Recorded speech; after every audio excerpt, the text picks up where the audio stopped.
PM requests AG's intervention in Registrar General's issues. Chief Secretary Defense Design Build Finance Model. Watson Duke knocks the current state of Tobago's tourism industry, and in sports, Signal Hill Secondary girls narrowly miss out on Intercol finals. Good evening, I'm Patricia Nicholson-Richards. Welcome to the Tobago Updates television news for Friday, 29th November 2024. To top story this evening. Prime Minister Dr. Keith Rowley has denied claims that his cabinet made any decision to use the Registrar General's office to push Tobagonians for their political choices. The accusations were made by Chief Secretary Farley Augustine, who highlighted significant inefficiencies at the office in Tobago, resulting in delays in accessing birth and death certificates, deeds, and other essential government services. Speaking at a post-cabinet media briefing, Dr. Rowley sought to set the record straight. State categorically that contrary to what the Chief Secretary has attempted to have the population believe, especially the population of Tobago, there has been no deliberate attempt on the part of the government to do any such thing. The issues stem from a change in the presiding officer in 2023, with the incoming official adopting a different approach to managing services in Tobago. Not a policy position on the part of the government. It is clearly personalities and interpretations of the law, and the government has to intervene to ensure that any imposition of personal preferences or spurious interpretations of the law are dealt with in the appropriate way. This is not the first time the issue has arisen. In October 2023, the Attorney General was forced to intervene to resolve the matter. However, in recent months, the problem has resurfaced, and Dr. Rowley has promised to step in once again. I have today at the Cabinet instructed the Attorney General to take hold of this issue again, to speak with the Registrar General again, to get appropriate advice again, and to ensure that the interests of the people of Tobago are not falling prey to the nuances of individual behavior at the personal level. The issue was also brought to light by the Tobago Lawyers Association, which contacted the Attorney General and called for immediate intervention. Chief Secretary Farley Augustine has defended his administration's decision to use design-build finance models to fund major infrastructural projects in Tobago. The model has sparked controversy following discrepancies highlighted by the Public Administration and Appropriations Committee of Parliament. Speaking during the debate in the THA's reprioritized budget, Augustine stated that design-build finance and other private sector arrangements are the only viable options for advancing certain projects. Minority Leader Calvin Morris has accused the THA of mismanaging design-build finance arrangements with Trinidadian contractors, citing the Stall Lamy Road project as an example. However, Chief Secretary Farley Augustine has refuted these claims. It's like the contractor can't finish the work. The contractor did the bridge, did the draining, has prepared the road, but the contractor essentially is sort of trying to time the final leg of that project, which is paving that road, with the farmlands development that the Office of the Chief Secretary is doing. Morris also accused Augustine of using the same model to develop the Argyle farmlands. And so, I think the minority leader mixed up the two contractors in Argyle. He explained that the contractor was engaged through a public-private partnership arrangement, under which the contractor would finance the $28 million development of the farmland. And it is one where the firm builds the homes, the THA pays the firm absolutely nothing, and the firm benefits from the THA database to be able to pick persons to give the units. The persons who are awarded units or homes. The units would be offered at a low cost, ensuring affordability, while the contractor should also benefit from the project. Augustine noted that the contractor, Tobagonian Owen Smith, is developing the lands using a sustainable model. When I visited each of the farming lots, already had kiosks already installed with their own solar panels, with their own batteries retaining energy, the ability to plug in a refrigerator 24/7, to use power tools. Every individual farm had their own kiosk. Augusta noted that once WASA completes the work on the development, road construction will resume. In the meantime, the Chief Secretary emphasized that a design-build finance model is necessary for the THA as there are insufficient funds for infrastructural development. And when you look at that project through Friendship, where over 80% of the content is local Tobagonian, the people who paved the roads, all of that, local Tobagonian, then you can't begin to quantify how they benefited from external finances coming into the Tobago space. Candace Jackson, Tobago Updates, Television News. During Thursday's 35th plenary session of the Assembly, Assemblyman Watson Duke, a representative for Roxroad Delaford, strongly criticized the current state of Tobago's tourism sector. He said he does not view Tobago's recent ranking in Wanderlust magazine as noteworthy, pointing out a decline in positioning from 2022 to 2024. Furthermore, he highlighted that Barbados, which has never been featured in the magazine, is experiencing significant growth in its tourism sector, in stark contrast to Tobago's stagnation. They never made Wanderlust magazine. It doesn't matter what you have on paper, what you have on the wall, which school you have matriculated from. It's what you have in your brain.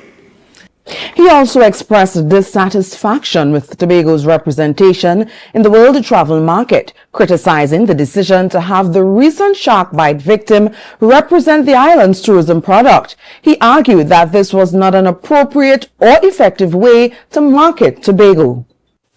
The man who shark bite, is showing up and said Tobago's a nice place to come. Shark bite him and they fix him up nice. Come on, Mr. Deputy Presiding Officer, is that how we manage the resources given to us by Tobagonians to lift the island up? How does a shark bite manifest itself into people being good? The Duke also addressed the lack of toilet facilities at Fort James, one of the island's popular tourist spots, and called for lifeguards to be placed at Argyle Waterfall. He also raised concerns about several other infrastructural projects on the island that remain incomplete. We'll take a short break and come back with more. Stay tuned. Chocolate and mud, Tuesday, Tobago, time to get dirty in the mud. Sunday 1st of December from 5 a.m. to 12 noon. The biggest Tuesday after Tobago Carnival is here. Chocolate and mud Tuesday. We headed to the little estate from 5 a.m. to 12 noon. Hey, and the cast Tobago biggest set of DJs coming out. Mad Manish and Father, hey, they come in. King Legal, 3D and Snoopy, DJ Matty, yo, your boy Poison Song and Chucky, we come in. And yes, performing live Tobago 2024 Soca Monarch Champion. First, one to the king, we must have the queen, Queen Adana. And the fine king Ding Dong. Just take, organize your whole crew and get them tickets. Yo, check out islandetickets.com. Milford 24 gas station with one meat shop, Lost restaurant and bar, and a division of food security. So Tobago, now what's going on? Come dirty and feel sweet. There's chocolate and real mud. The biggest Juve party after Carnival is here. Sunday, December 1st. Chocolate and mud Juve. Hey, Tobago, this one nice. The future of farming is here. The Tobago Agritech Summit 2024 is happening December 1st to 3rd at the Shore Park Complex. With climate change reshaping our agriculture, it's time to adapt. Discover the latest in farming and fishing technology, sustainable practices, and innovative solutions. Get inspired by industry leaders, cutting-edge tools, and hands-on experiences. Tickets and more info at tags.gov.tt or follow us on Facebook and Instagram at Tobago Agritech. Standards Black Friday deal starts now with 35% off select television, 30% off select appliances, 25% off Christmas decor, 15% off select divans, 20% off select furniture, and you can shop in store and online. Standards Black Friday deal. Nobody beats us on price. Believe it. Coconut Coconuts Cafe, the buffet restaurant that specializes in all your tasty local dishes. For breakfast and for lunch. Breakfast includes coconut bake and sada roti, served with chokers, bull joil, and sausages in tomato sauce. Not forgetting beef and cheese pies, shepherd's pie, macaroni pie, and rice in various styles. Meat served in a variety of flavors, garden salads, and pasta salads. All this accompanied by fruit juices, coconut water, your choice of a great combination to appease your taste buds. So call us today to order, as we are here to accommodate your busy schedules or if you are having a cooking day off. Get ready, Tobago! Tobago Day 2024 is quickly approaching. Celebrate with us. Here's the schedule of activities. November 22nd and 23rd, Tobago Day launch and motorcade. November 16th to December 8th, Battle of the Cards. November 29th, Inter-Division Triathlon 5 a.m. at Buku Integrated Facility. November 30th, THA Sports and Family Day 6 p.m. Buku Integrated Facility. Celebrate with us on December 1st at the Chocolate and Mud Juve 5 a.m. to 12 noon at Lure Coco Estate in Goldsboro. On December 4th, we give thanks with a Thanksgiving service from 9 a.m. at Lambo Church of God. 6:30 p.m. Tobago Day Awards. December 5th, Youth Plenary at 1:30 p.m. at the Assembly Legislature. December 6th, Chief Secretary's Art Competition and Prize Giving Ceremony. December 14th, Tobago Fashion First, Opulence Enhanced. 6:30 p.m. Magdalena Grand Beach and Golf Resorts. Tobago Day, push for progress. 44 in 24. Please be advised that the date and venue for the Tobago Day Thanksgiving service has been changed to Thursday, December 19th at the Shore Park Complex. Start time 9 a.m. Come give thanks with us as we continue our Tobago Day celebration.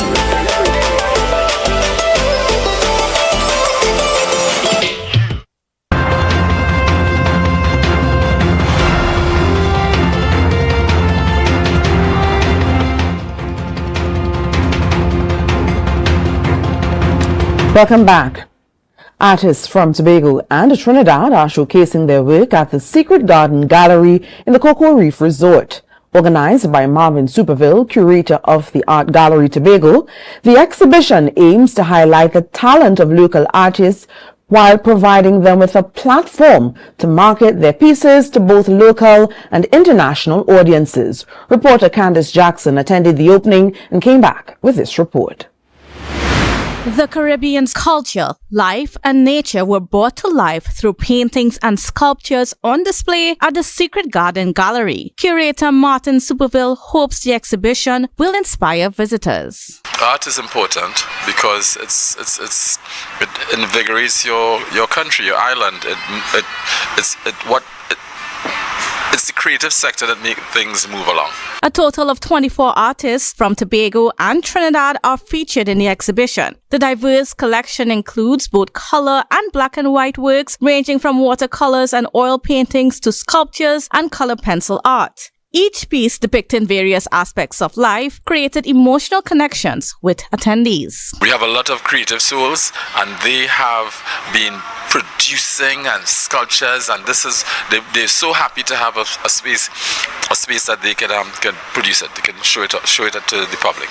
Superville stated that in a world filled with generic mass-produced art, nothing can replace the work created by human hands. It breathes soul into your being. It's different from a print. You have a print up on a wall. It's nice, but it never feels the same way that someone created something with their hands, and it's up and and I know the person. Or even if you don't know the person, just the fact that that someone made it, with their literal hands. And where we're moving so much into this mechanical world where, let's talk about AI.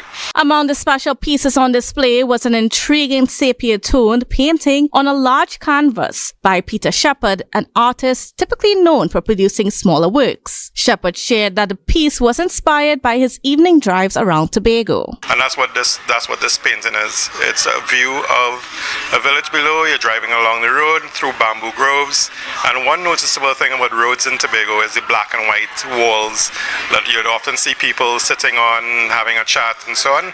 All of that is depicted in this painting. Shepard hopes that through the art exhibition, people will develop a deeper appreciation for art. I think it's important that Tobago has exposure to visual arts in its entirety, including Trinidad and Tobago artists.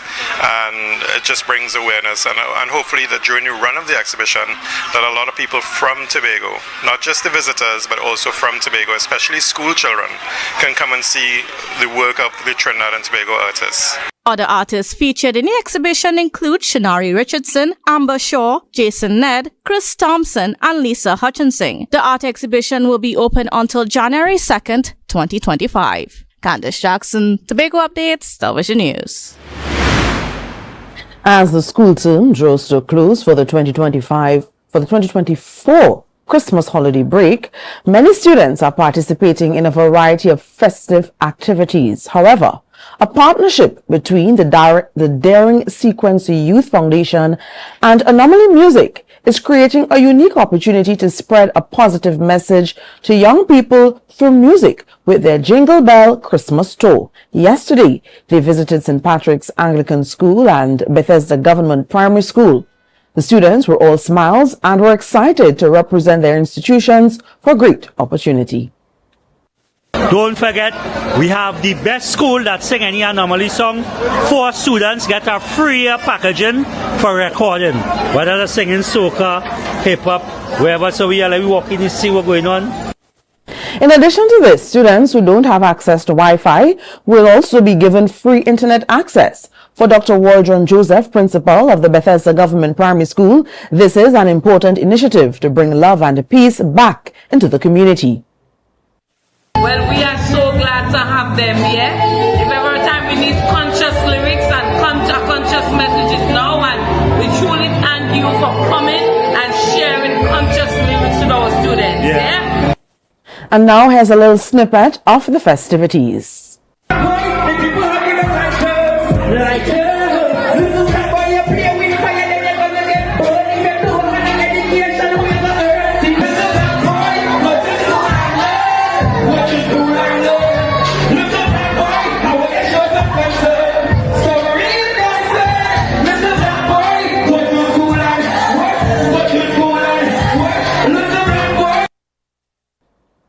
Now to this. Prime Minister Dr. Keith Rowley has accepted the Salaries Review Commission to obtain a salary increase. Based on the SRC's report, Dr. Rowley's new salary is set to be $87,847. The Prime Minister emphasized that his duty is to receive the presidential report, ensure it's reviewed by the cabinet, and ensure it is delivered to Parliament for further action. The response from the population is many and varied about how it should be and why it should be and when it should be and who should get and so on. But I just want to make it quite clear that to personalize this issue is not very helpful, but is expected that it will be. But as Prime Minister, I can't run away from my responsibility. My responsibility is to receive the report from the President and the Cabinet and ensure that the Cabinet gets it to the Parliament. Dr. Rowley noted that he did not have any difficulty relaying to the public the government's position on accepting the SRC's recommendations. But conducting my oath of office requirements to lay in the Parliament the work of the SRC is nothing to hide from. It's duty. And in terms of accepting the recommendations of the SRC, I had no difficulty in telling the country what the government's position is. He believes the SRC did their job efficiently. I have accepted the work that they have done The recommendations have come after work that I believe has been good work, and I'm prepared to accept their work. And as far as I'm concerned, that's the end of the story. He acknowledged that the increase in government officials is likely to provoke mixed reactions from the public, particularly among those who have been advocating for a salary increase. Watching the Tobago Updates television news, be sure to follow us on Facebook, Instagram, and YouTube at Tobago Updates. The Sport Report is next. Want to get better? Where to start? What kind of exercise to do? What to eat? How to get restful sleep? Need a doctor to search for root cause? Look no further. Come to Majuba Hill Lifestyle Center Foundation at our Wellness Center in Goodwood, or Food Hub in Darrow Springs, Scarborough, or Doctor's Office in Goodwood and Darrow Spring. Contact 49 Swift 4979 438.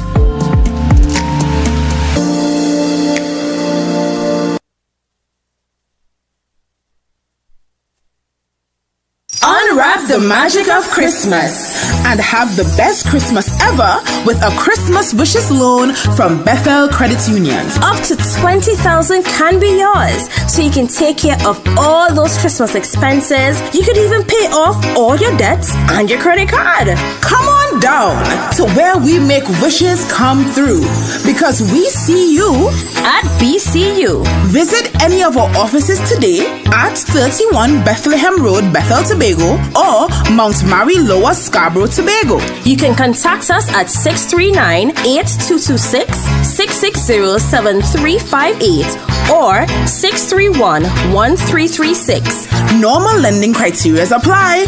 Think, plan, save with Bethel Credit Union. Because we see you at BCU. We see you at BCU.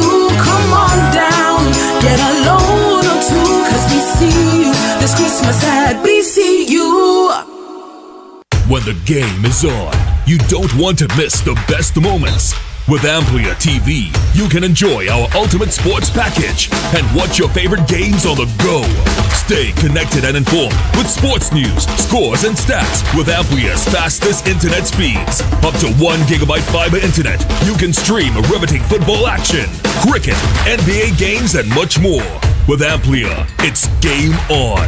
Visit amplia.co.tt or call 800-4663. Amplia. Do more, live more.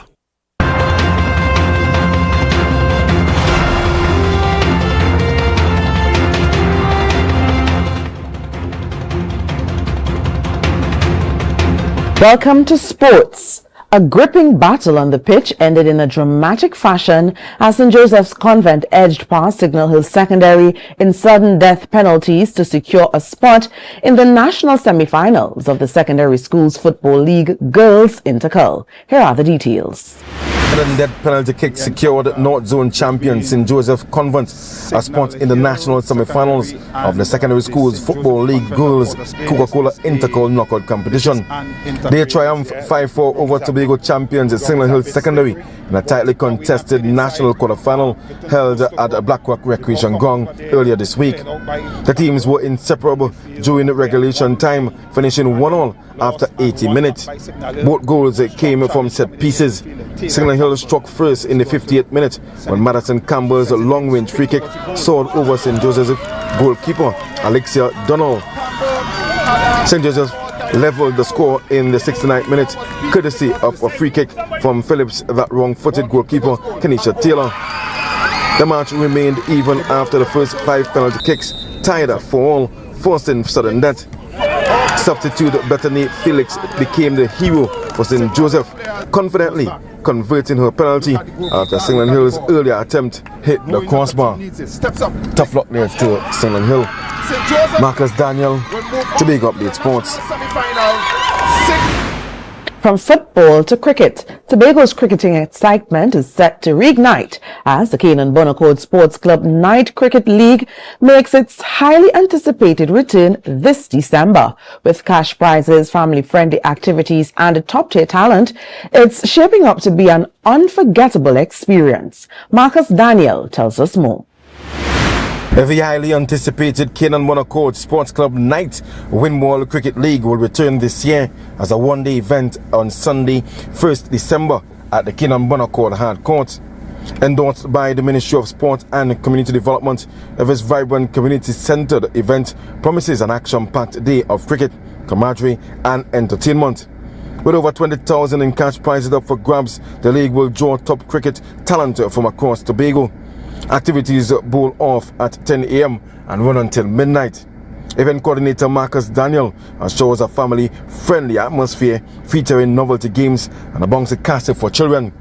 Building on the success of previous years, the Night Cricket League 2024 promises to highlight cricket's role as a catalyst for community engagement and development. Registration is still open and interested persons can secure their spot by calling 774-7326. Marcus Daniel, Tobago Update Sports.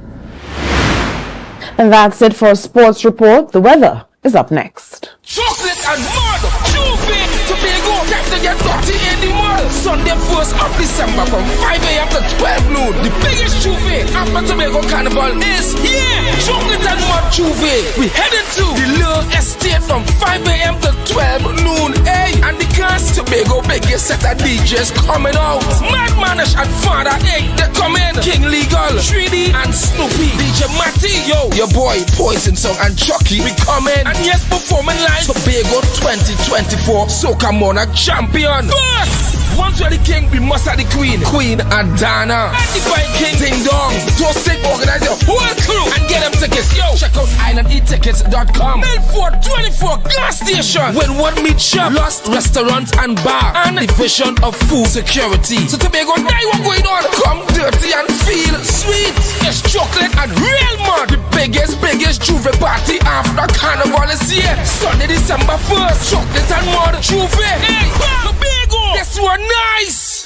Laugh your way to cold hard cash. We Christmasing with $1,200 cash from Flow. Sign up or upgrade to an everything you want plan and get everything you want. That new TV you've been eyeing, new curtains to brighten up your home, and yes, your ham and grog secured this year. Sign up or upgrade today and get $1,200 cold hard cash to spend how you want, where you want. Limited time offer. Special conditions apply. Flow, inspired by you.